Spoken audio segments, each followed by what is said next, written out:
অসম জাতীয় বিদ্যালয়ৰ পঞ্চম শ্ৰেণীৰ বৃত্তি পৰীক্ষাৰ কেইটামান প্ৰশ্নৰ উত্তৰ মই ইতিমধ্যে তোমালোকক দিয়া হ'ল। মই ইতিমধ্যে তোমালোকক 15 নম্বৰলৈ দিয়া হ'ল, অৰ্থাৎ 14 নম্বৰটো আছিল 10, 12 আৰু 30 এই তিনিটা সংখ্যাৰে হৰণ যোৱা আটাইতকৈ সৰু সংখ্যাটো কি উলিয়াব লাগিলে এইকেইটাৰ লসাগুটো আছিল।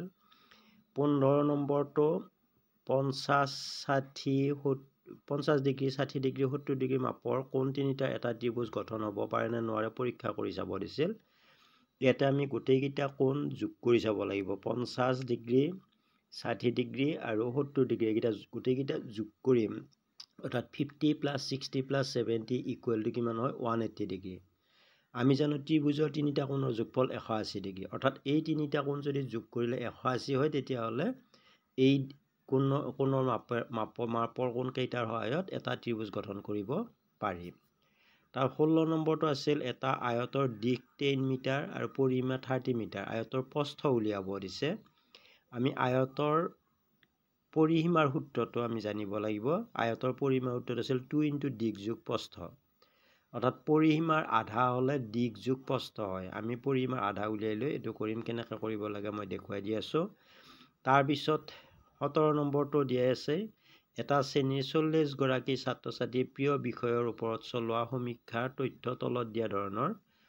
ইয়াত গণিতৰ বাবে M, ইংৰাজীৰ বাবে E, অসমীয়াৰ বাবে A, বিজ্ঞানৰ বাবে S আৰু সমাজ বিজ্ঞানৰ বাবে SSC আৰু হিন্দীৰ বাবে H আখৰটো ব্যৱহাৰ কৰা হৈছে। ইয়াৰ সহায়ত আমি এই ওপৰৰ তথ্যখিনি এখন তালিকা প্ৰস্তুত কৰিব লাগে, অৰ্থাৎ বাৰংবাৰ এটা তালিকা প্ৰস্তুত কৰিম। কেনেকৈ কৰিব লাগে মই সেইটোও দেখাই দি আছোঁ। ইয়াতে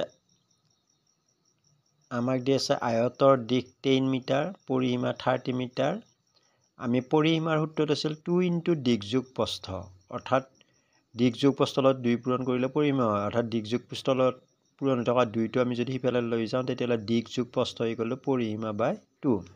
এতিয়া আমাৰ ইয়াতে মান দিয়া আছে, আমাক কি কি দিয়া আছে, দিশ দিয়া আছে কিমান, আমাৰ দিশ দিয়া আছে 10 যোগ প্ৰস্থটো আমাক দিয়া নাই, গতিকে আমি প্ৰস্থই থাকিবলৈ দিয়া।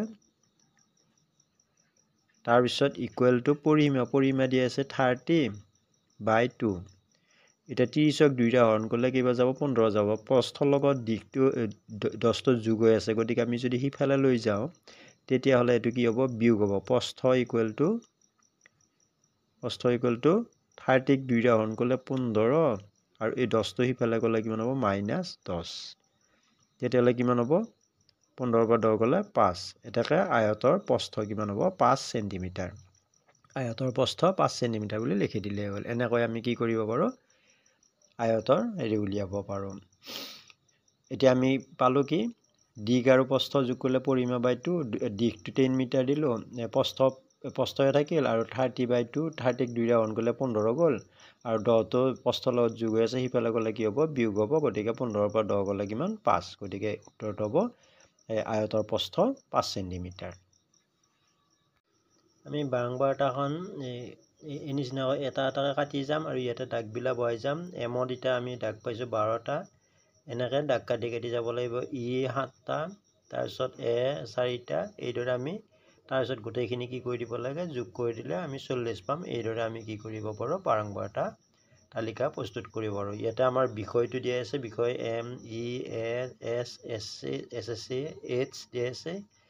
তাৰপিছত আমি ইয়াতে দাগ দি যাম। আমি 4টা হোৱাৰ পিছত 5 নম্বৰ দাগটো এনেকৈ কাটি যাব লাগে। ইয়াতে 5টা দাগ আছে, ইয়াতে 5টা, 10, 10 2 12। এইদৰে আমি বাৰংবাৰতা বিভাজন তালিকা প্ৰস্তুত কৰিব পাৰোঁ। মই এইখিনিয়ে ক্লাছ দিলোঁ। ইয়াৰ পিছত কিবা যদি বুজি নোপোৱা থকা সুধি ল'বা। মই এইখিনিতে ক্লাছটো সামৰণি মাৰিছোঁ। ধন্যবাদ।